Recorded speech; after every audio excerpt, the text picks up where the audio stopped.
잠에서 깨워주시고 또 주님 앞으로 불러주시니 감사합니다. 주님 가까이서 주님의 음성 듣고 주님의 숨결 느끼게 하여 주시고 또 그 사랑 안에서 마음의 평안과 또 안심을 누리는 이 아침 되게 하여 주시옵소서. 찬바람이 제법 부는 깊은 가을입니다. 뜨거웠던 여름이 언제 있었는지 기억도 나지 않을 만큼 이제는 추위를 걱정하는 계절이 되었습니다. 언제나 정확하게 환경을 바꾸어 주시고 시절을 따라 자연의 계절의 정확한 변화를 보면서 하나님의 손길을 느낍니다. 그러고 보니 우리의 삶에도 화사한 봄이 있었고 뜨거운 여름도 있었습니다. 결실로 흥겨웠던 가을도 있었고 추워서 견디기 힘들었던 겨울도 있었습니다. 혹 지금이 겨울이어도 혹 나의 처지가 견디기 힘든 여름이어도 주님이 우리의 삶의 계절을 바꿔주심을 믿게 하여 주시고 또 그 주님을 신뢰하며 하루하루 살아가게 하여 주시옵소서. 그렇게 주님을 향한 우리의 믿음이 더 굳어지는 이 하루가 되게 하여 주옵소서. 주님, 갑자기 우리 교우들 중에 장례를 치르는 가정이 많아졌습니다. 주님의 위로를 간구합니다. 이 땅에서의 헤어짐은 언제나 마음이 아프지만 우리에게는 부활의 소망이 있으니 슬픔 중 하늘을 보게 하여 주시고 주님의 도우심으로 큰 아픔을 이겨내게 하여 주시옵소서. 장래의 모든 절차에 우리 주님 개입하여 주셔서 우리 주님의 손길이 함께 하심을 가족들이 느끼는 장래가 되게 하여 주시옵소서. 오늘부터 에스라서의 말씀을 봅니다. 우리의 삶에도 해결되어야 할 일들이 너무 많은데 이 말씀을 대하고 읽고 접할 때 우리의 삶의 많은 문제들이 해결되게 하여 주시고 그 해결의 방법들을, 그 비법들을 우리가 깨닫게 하여 주시옵소서. 오늘도 말씀을 기대하며 예수 그리스도의 이름으로 기도 올리옵나이다. 아멘. 자, 하나님의 말씀 함께 보겠습니다. 에스라서입니다. 에스라서 1장 1절에서 11절까지 에스라서 1장 1절에서 11절까지 우리 한 절씩 교독하겠습니다. 제가 먼저 봅니다. 바사왕 고레스 원년에 여호와께서 예레미야의 입을 통하여 하신 말씀을 이루게 하시려고 바사왕 고레스의 마음을 감동시키심에 그가 온 나라에 공포도 하고 조소도 내려 이르되 바사왕 고레스는 말하노니 하늘의 하나님 여호와께서 세상 모든 나라를 내게 주셨고 나에게 명령하사 유다 예루살렘의 성전을 건축하라 하셨나니 이스라엘의 하나님은 참 신이시라. 너희 중에 그의 백성된 자는 다 유다 예루살렘으로 올라가서 이스라엘의 하나님 여호와의 성전을 건축하라. 그는 예루살렘에 계신 하나님이시라. 그 남아있는 백성이 어느 곳에 머물러 살든지 그곳 사람들이 마땅히 은과 금과 그 밖의 물건과 짐승으로 도와주고 그 외에도 예루살렘에 세울 하나님의 성전을 위하여 예물을 기쁘게 드릴지니라 하였더라. 이에 유다와 베냐민 족장들과 제사장들과 레위 사람들과 그 마음이 하나님께 감동을 받고 올라가서 예루살렘의 여호와의 성전을 건축하고자 하는 자가 다 일어나니 그 사면 사람들이 은그릇과 금과 물품들과 짐승과 보물로 돕고 그 외에도 예물을 기쁘게 드렸더라. 고레스 왕이 또 여호와의 성전 그릇을 꺼내니 옛적에 느부갓네살이 예루살렘에서 옮겨다가 자기 신들의 신당에 두었던 것이라. 바사왕 고레스가 창고지기 미드르닷에게 명령하여 그 그릇들을 꺼내어 세워서 유다 총독 바살에게 넘겨주니 그 수는 금 접시가 30개요 은 접시가 1000개요 칼이 29개요 금 대접이 30개요 그보다 못한 은 대접은 410개요 그 밖에 그릇이 1000개이니 함께 봅니다.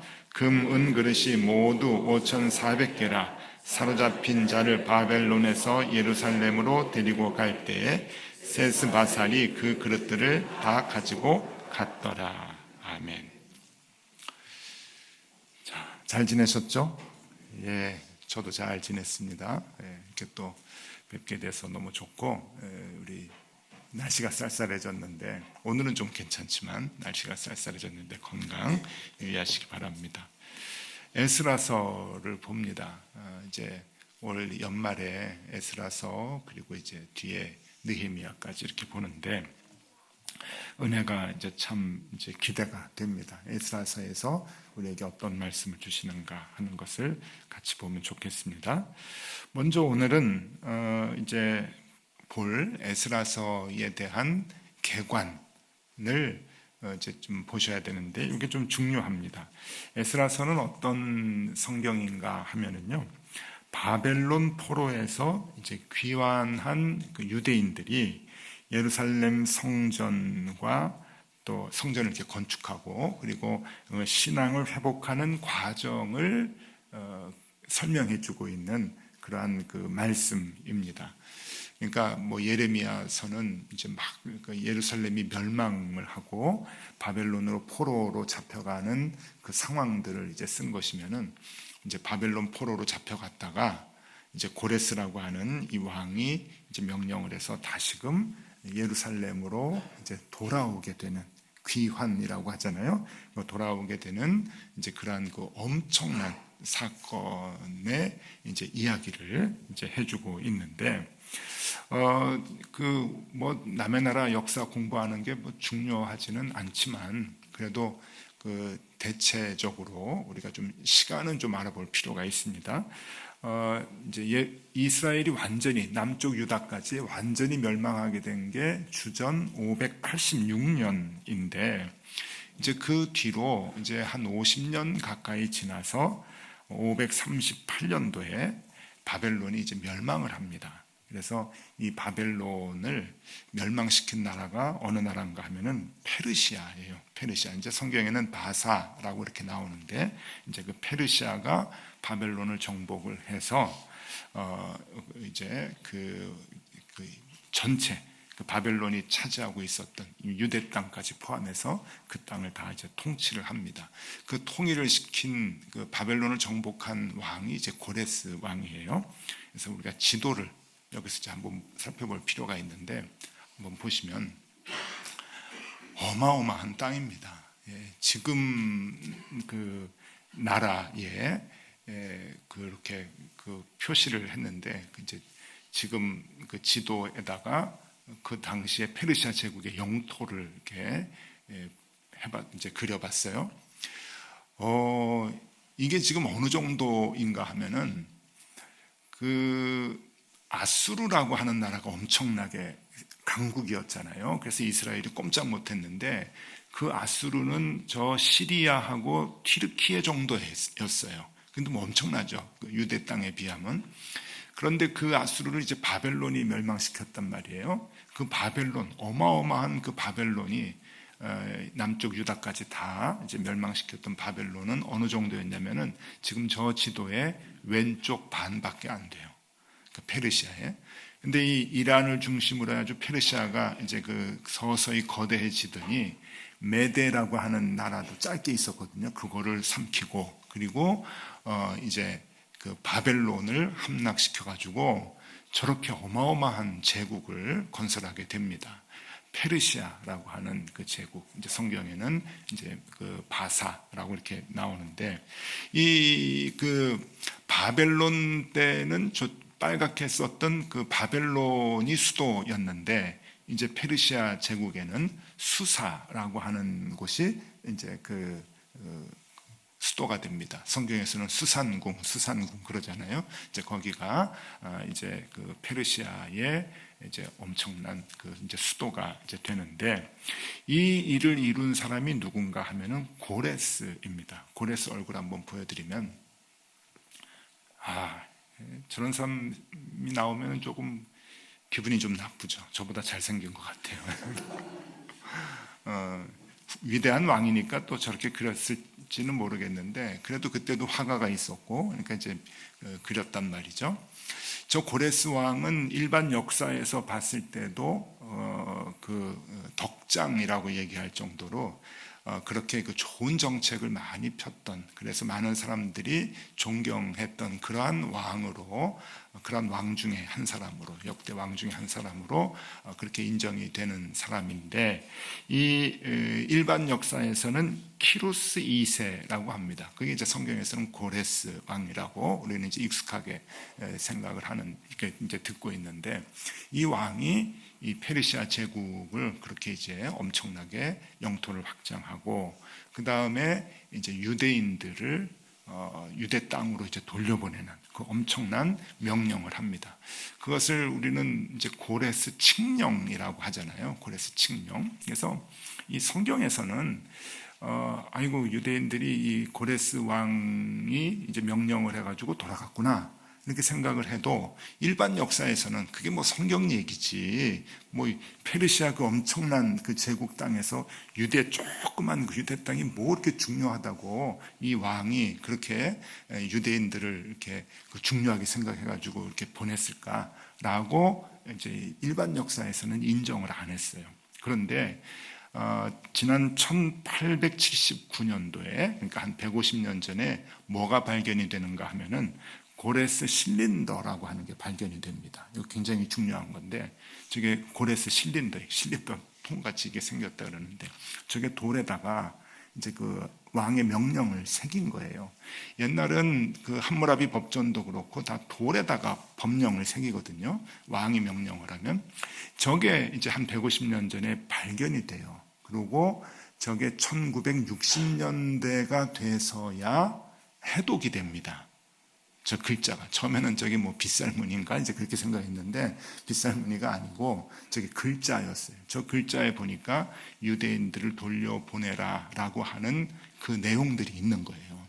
그래서 저게 굉장히 그 중요한 자료입니다. 역사 자료, 고레스 실린더라고 하는데, 저게 지금 대형 박물관에 이제 있어요.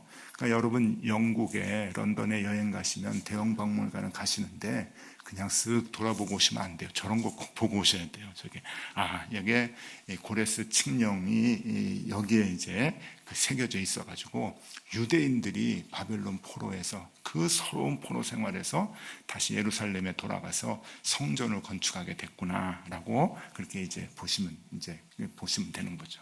저게 이제 역사적인 사건, 사실이었다라고 하는 게 저 고레스 실린더에 의해서 이제 증명이 이제 됩니다. 자, 그런데 이 바벨론의 포로로 잡혀갔던 사람들이 이제 귀환을 하게 되는데, 이게 한 번으로 되는 게 아니에요. 전체적으로 3번에 걸쳐서 귀환을 하는데, 그것도 좀 시차가 조금 있습니다. 그래서 좀 정리를 해드리면은, 이제 에스라를 보실 때 이제 이해가 되기 위해서 이제 정리를 좀 해왔어요. 1차 귀환은 BC 538년, 그러니까 멸망한 지 한 50년 정도 지나서 수룹바벨을 이제 리더로 해가지고 돌려보냅니다. 이때가 이제 오늘 얘기가 나오는 거예요. 고레스 왕이 이제 돌려보내서, 고레스 칙령에 의해서 돌려보내서 수룹바벨이라고 하는 총독을 중심으로, 우두머리를 중심으로 유대인들 가서 성전 지을 사람 다 붙어라 그래가지고 이제 가는데, 그게 1차 귀환입니다. 이 1차 귀환의 이야기가 오늘 보는 이 에스라서 1장에서 6장까지의 내용에 이제 그것이 이제 나오고요. 2차 귀환이 있는데, 2차 귀환은 조금 더 시간이 지납니다. 그래서 포로로 잡혀간 지 한 130년 정도 가까이 좀 돼서, 그러니까 시간이 좀 많이 좀 차이가 또 나죠.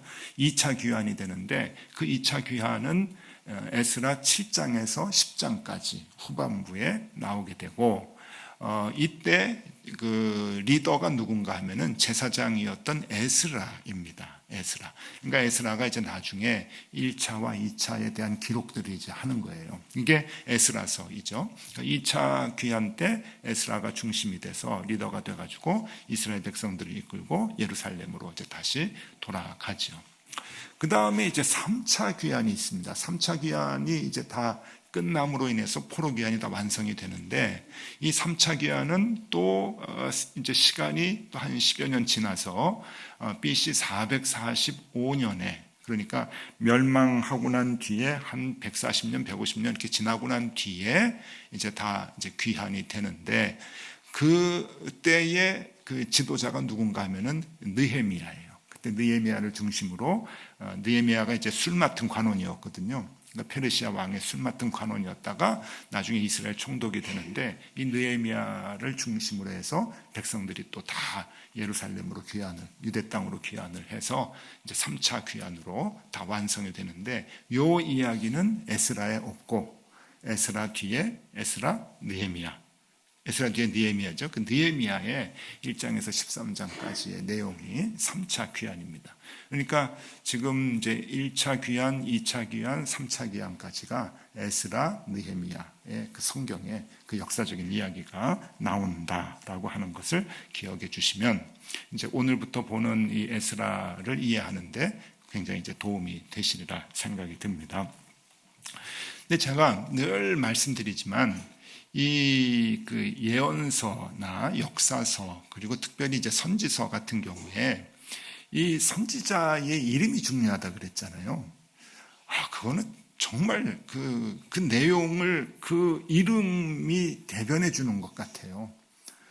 이거는 그러니까 그 이름만 알면은, 저자가 누군가라고 하는 이름만 알면은 그 성경의 내용이 그대로 이제 그 기억이 되고 입력이 되는데, 이 에스라의 이름이 뭔가 하면은 하나님께서 도움을 주셨다. 하나님이 도움을 주셨다. 그러니까 하나님의 도움.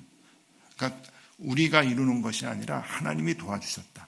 그러니까 이게 이제 무슨 뜻인가 하면은, 그렇게 염원하던 이스라엘 백성들이 그 포로 생활에서 이제 다시 귀환을 하잖아요. 그렇게 염원을 했어요. 수십 년 동안 기도하고 수십 년 동안 애타게 원했던 그 일들이 드디어 이루어지게 되는데, 그것을 누가 하셨는가 하는 것을 얘기해 주는 거예요. 이게 이 에스라서의 가장 중요한 주제라고 하는 거죠. 니들이 한 거 아니다.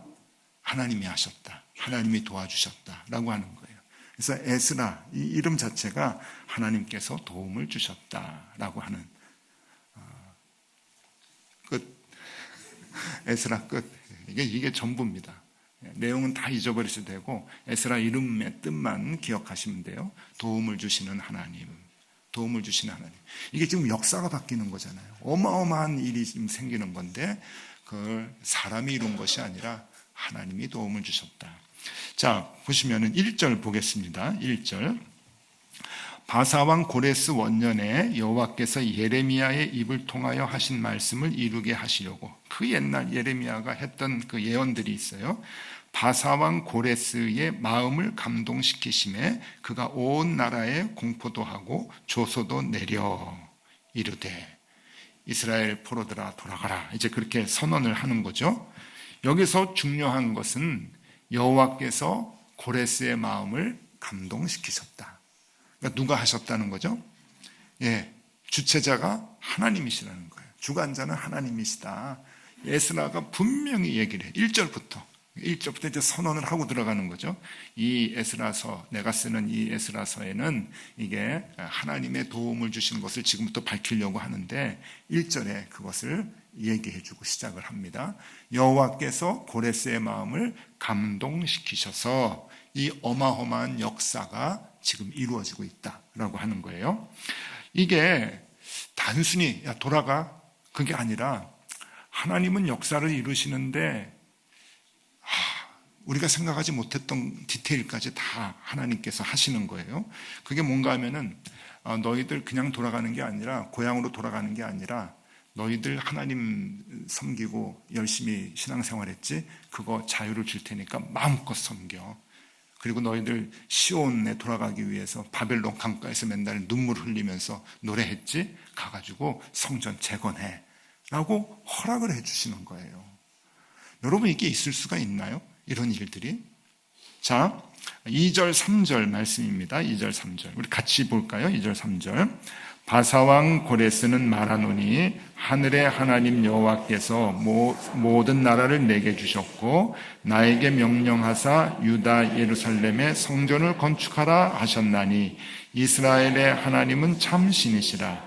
너희 중에 그의 백성 된 자는 다 유다 예루살렘으로 올라가서 이스라엘의 하나님 여호와의 성전을 건축하라. 그는 예루살렘에 계신 하나님이시라. 이런 명령을 하는 거예요. 야, 내가 보니까 참 신이신 것 같아. 그러니까 너희 가가지고 여기서 찔찔 짜지 말고 가서 성전을 세우고 거기서 너희들 신앙생활을 해라 라고 명령을 합니다. 참 귀하죠? 근데 여기만 끝나는 게 아니에요. 더 어떤 일들이 벌어지는가 하면은 성전 재건하는데 돈 필요하지. 야, 너희들 헌금해가지고 그거로 해 라고 하는 거예요. 여러분 그 당시에 백성들에게 돈을 거둘 수 있는 그 권력은 왕밖에 없어요. 그리고 뭐 세금을 내든 뭐를 내든 그건 다 왕의 것이거든요. 그런데 지금 고레스가 뭘 명령을 하냐면은 너희 유대인들에게 헌금 받아가지고 그거 다 내 건데 나한테 주지 말고 너희들 성전 건축하는 데 써라고 여러분 헌금을 허락을 해요. 헌금을. 그래서 이 4절에 보면은 헌금하는 이야기들이 이제 쭉 나오죠. 그런데 또 여기에만 끝나는 게 아니에요. 그것만 해도 정말 감지덕지인데 또 뭐가 있냐면은 옛날에 그 바벨론 왕 느부갓네살이 예루살렘 성전에서 다 훔쳐온 것들 전리품으로 가져온 거 우리 창고에 있는데 그거 다 내줄게. 그거 가져가. 그래서 그걸 또 다 내주는 거예요. 어마어마한 보물들을 성전의 보물들을 다 내줘요. 고레스가 지금 뭐에 홀렸죠? 그죠? 홀렸어요. 뭐에 홀렸죠? 하나님한테 홀린 거예요. 하나님이 그 마음을 바꿔놓으니까 뭐 별짓을 지금 다 하는 거예요. 자, 그래서 9절에서 11절까지 보겠습니다. 9절에서 11절 같이 봅니다. 그 수는 금접시가 30개요, 은접시가 1000개요, 칼이 29개요, 금대접이 30개요, 그보다 못한 은대접이 410개요, 그 밖에 그릇이 1000개이니 금, 은 그릇이 모두 5400개라. 사로잡힌 자를 바벨론에서 예루살렘으로 데리고 갈 때에 세스바살이 그 그릇들을 다 가지고 갔더라. 이게 이제 고레스가 다 지어준 거죠, 사실. 가가지고 성전을 지어라. 헌금도 걷어, 괜찮아. 다 걷어. 그리고 내가 갖고 있는 것도 다 내줄게. 그러고선 성전을 짓도록 했습니다. 이 정도 이제 보면은요, 하나님이 이 일을 그냥 확실하게 해주시는구나 라고 하는 생각을 할 수 있는데, 이게 이제 에스라의 관점에서 뭘 얘기를 하려는가 하면은 도저히 사람의 힘으로 계획으로 할 수 없는 일을 하나님이 도와주셨다라고 하는 거예요. 그러면 바벨론 포로로 잡혀갔을 때, 그리고 바벨론 포로 생활을 했을 때 이스라엘 사람들은 무엇을 했는가? 자꾸만 다시 돌아가기 위해서 저항하고 또 이렇게 탈출하고 또 거기서 그 힘으로 데모하고 그러지를 않았어요. 이 이스라엘 사람들이 유대 땅이 멸망하고 이스라엘이 멸망하고 바벨론으로 포로로 잡혀가면서부터 우리가 뭘 잘못했는가 하는 것을 깨달았잖아요. 성경이 이걸 계속 얘기해 주잖아요. 그래서 잘못한 것을 회개하고 다시금 하나님이 기뻐하시는 삶으로의 전환이 이제 있게 돼요. 그래서 이 바벨론에서 포로 생활을 하면서 하나님이 기뻐하시는 삶을 사는데 그것이 말씀과 가까이 그리고 하나님과 가까이 하는 그 삶을 다시금 살아가게 됩니다. 그래서 그 내용들이 에스더서를 보든지 그 다음에 이제 다니엘서를 보든지 그 내용들이 이제 천천히 나오게 되는데 그것들을 다 종합을 해보면은 이제 포로들이 그 긴 시간 동안에 한 일이 무엇인가 하면은 신앙 공동체를 유지하기 위해서 애를 썼고요. 그 다음에 율법을 듣고 율법을 보존하기 위해서 정말 철저히 애를 쓰고 그리고 안식일을 준수하고 또 신앙에 우리가 하나님 자녀라고 하는 그 정체성에 대해서 자녀들에게 끊임없이 교육을 시키고 그리고 회당 문화 안식일에 회당에 모여서 하나님의 말씀을 읽고 듣고 하면서 하나님께 예배하는 그 일에 수십 년간 최선을 다했단 말이에요. 그러면 포로들이 다시 고향으로 돌아갈 수 있을까요? 아니죠. 세상의 기준으로는 그렇게 해서는 돌아갈 수가 없어요. 근데 이스라엘 사람들은 가장 기본적인 걸 해요. 하나님의 말씀을 보고 그 말씀에 가까이 있고 하나님께 늘 시간 맞춰서 기도하고 그리고 안식일을 거룩하게 지키고 그리고 자신들의 정체성에 대해서 자녀들에게 끊임없이 가르쳐주고 아주 기본적인 것만, 일상적인 기본적인 것들만 늘 반복하면서 했어요. 그랬더니 어떤 일이 벌어집니까? 어마어마하게 역사가 바뀌어요. 그게 전혀 역사가 바뀔 일이 아닌데 역사가 바뀌고 역사가 바뀌는 것뿐만이 아니라 성전을 건축할 수 있는 모든 재료들을 다 고레스 왕이 다 이렇게 받쳐주는 그런 엄청난 일까지 벌어지게 된다고 하는 거죠.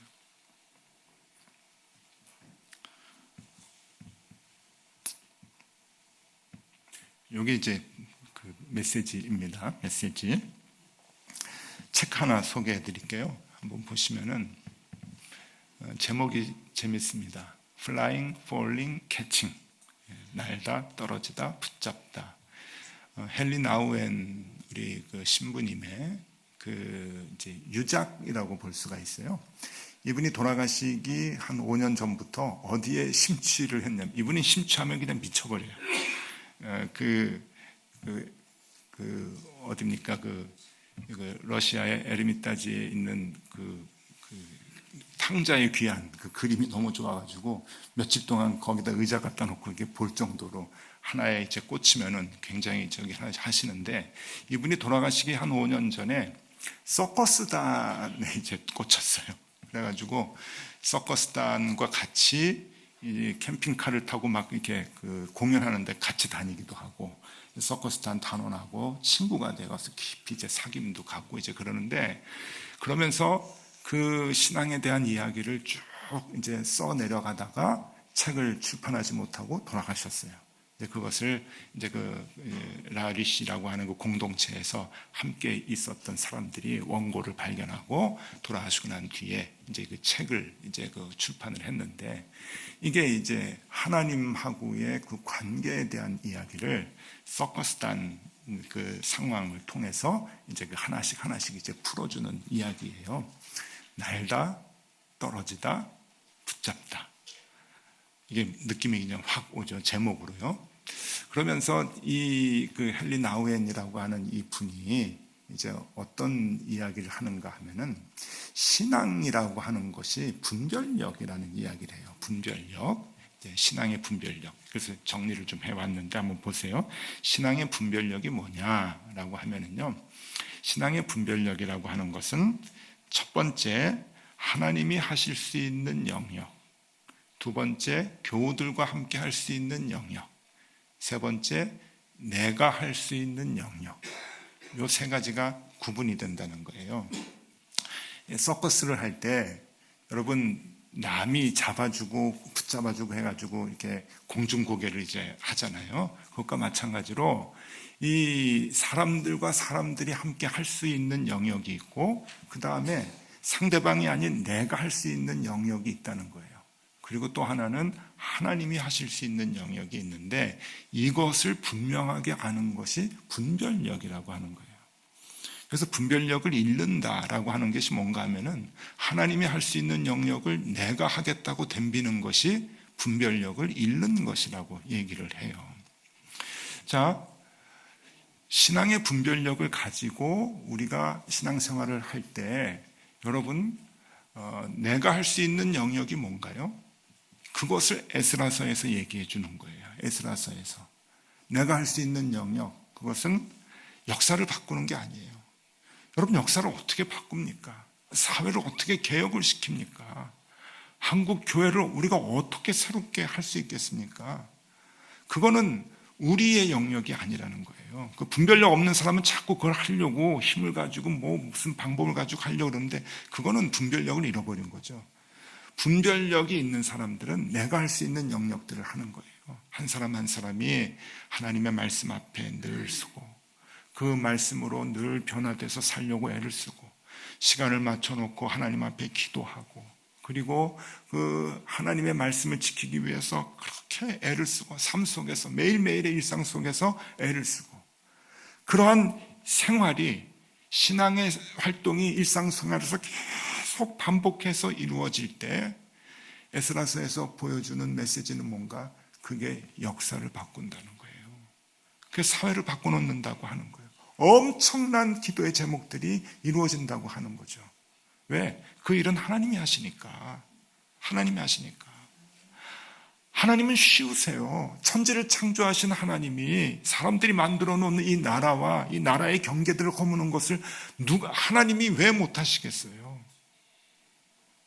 엄청난 일들은 우리가 할 수 있는 게 아니라 하나님의 영역이라고 하는 거죠. 그 하나님의 영역 가운데서 우리가 할 수 있는 거는 하루하루 말씀에 집중하고 하나님께 집중해서 기도하고 하나님께 예배하고 시간 맞춰서 하나님께 가까이 나가고 그런 삶을 살아갈 때 하나님께서 그 삶을 보시고 그들이 원하는 것들 하나님의 계획 가운데서 이루어 주신다고 하는 거예요.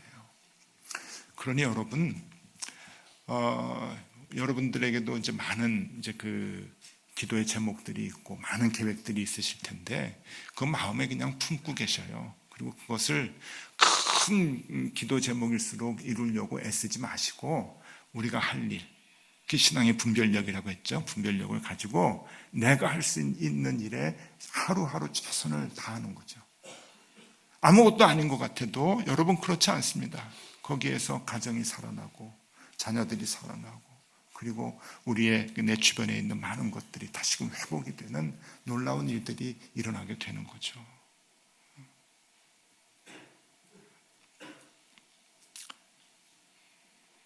네. 끝. 자, 오늘 다 잊어버리셔도 한 가지만 기억하시면 됩니다. 내가 일상 가운데서 아주 그 작은 일들 하나님 앞에서 말씀을 보고 기도하고 그럴 때 하나님께서 우리의 삶을 지켜주시고 도와주시고 이루어 주신다. 엄청난 역사가 바뀌게 된다. 하나님이 도우신다. 에스라, 그것을 기억하시고 에스라서를 보면서 그 하나님의 손길을 하루하루 우리가 확인하면 참 좋겠습니다. 여러분들의 삶 속에서도 하나님의 그 도움이 늘 충만히 일어나서 여러분들이 하나님의 그 인도하심을 보고 늘 날마다 간증하고 감격하는 그러한 삶이 연속되기를 간절히 소망합니다. 자, 우리 찬양 같이 부르고 기도하겠습니다. 전능하신 나의 주 하나님은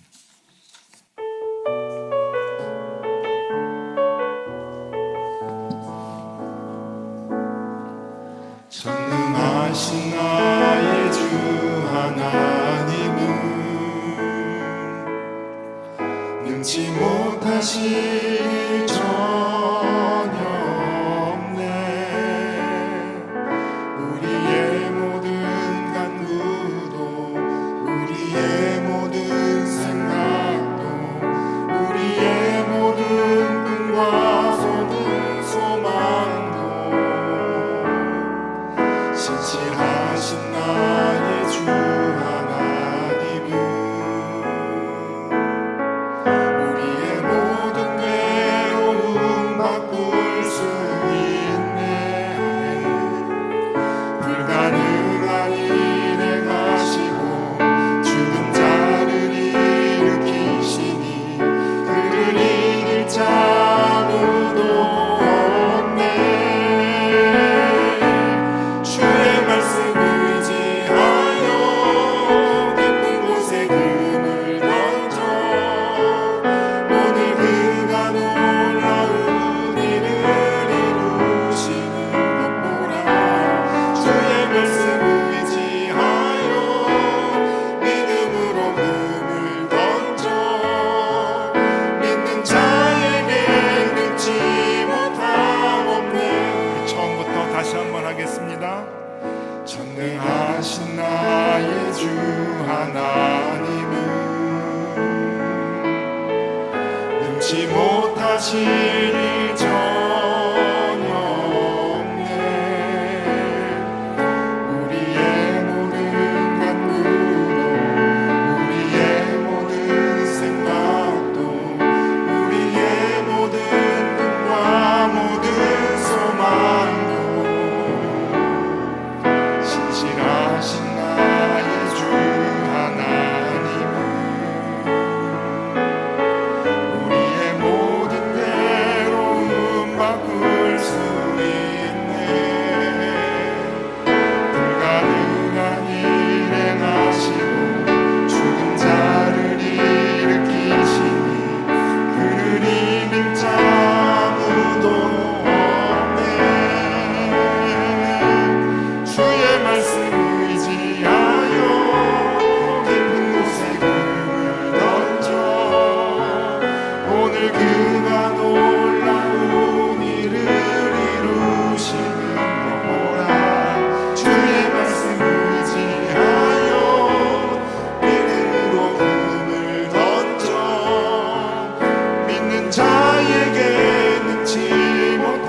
우리가 나이를 먹어도 해야 할 일이 무엇입니까?